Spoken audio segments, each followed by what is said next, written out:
আসলে রাষ্ট্রপতিকে ধন্যবাদ না দেওয়ার কোনো কারণ নেই, কারণ উনি একাধারে শহীদ প্রেসিডেন্ট জিয়া রহমানকে স্বাধীনতার ঘোষক থেকে শুরু করে নিয়ে বেগম খালেদা জিয়াকে বাংলাদেশের আপামর মানুষের জননেত্রী হিসাবে ঘোষণা করে এবং বর্তমান নেতৃত্ব তারেক রহমানের নেতৃত্বে দেশ এগিয়ে যাবে আশাবাদ ব্যক্ত করে বক্তব্য রেখেছেন। আমাদের অপোজিশনের বন্ধুরা ওনারা মিস করে গেছেন বলে আমি মনে করি। আসলে ওই ভাষণটায় ওনাদের থাকা উচিত ছিল, বরং ওনারা এনজয় করতে পারতেন, অনেক বেশি এনজয় করতে পারতেন। ওনারা যা বলতেন তার থেকেও অনেক বেশি মহামান্য রাষ্ট্রপতি বলে ফেলেছিলেন। আমাদের বর্তমান নেতৃত্বে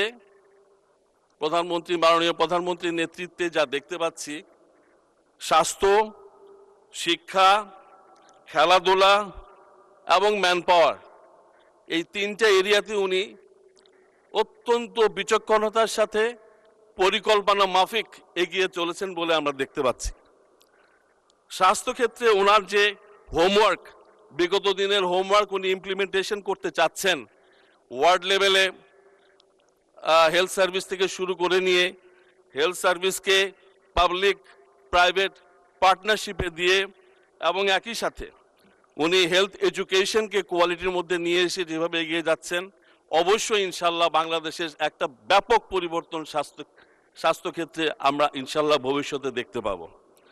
একই সাথে শিক্ষায় উনি, আমি মনে করি প্রাথমিক এবং টারশিয়ারি ক্ষেত্রে, এবং টারশিয়ারিতে ভেরি ইম্পর্টেন্ট যে আমরা প্রাইভেট ইউনিভার্সিটি, প্রাইভেট মেডিকেল কলেজগুলোকে we should bring them in accountability.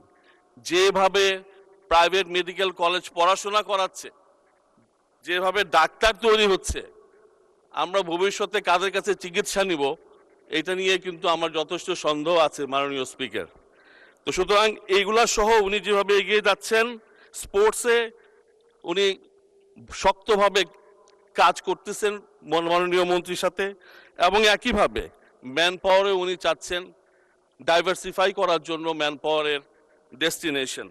আমি মনে করি এই কাজগুলা যদি মাননীয় প্রধানমন্ত্রী সঠিকভাবে উঠিয়ে নিয়ে আসেন, ইনশাল্লাহ 5 বছরে দেশের চেহারা কমপ্লিটলি চেঞ্জ হয়ে যাবে।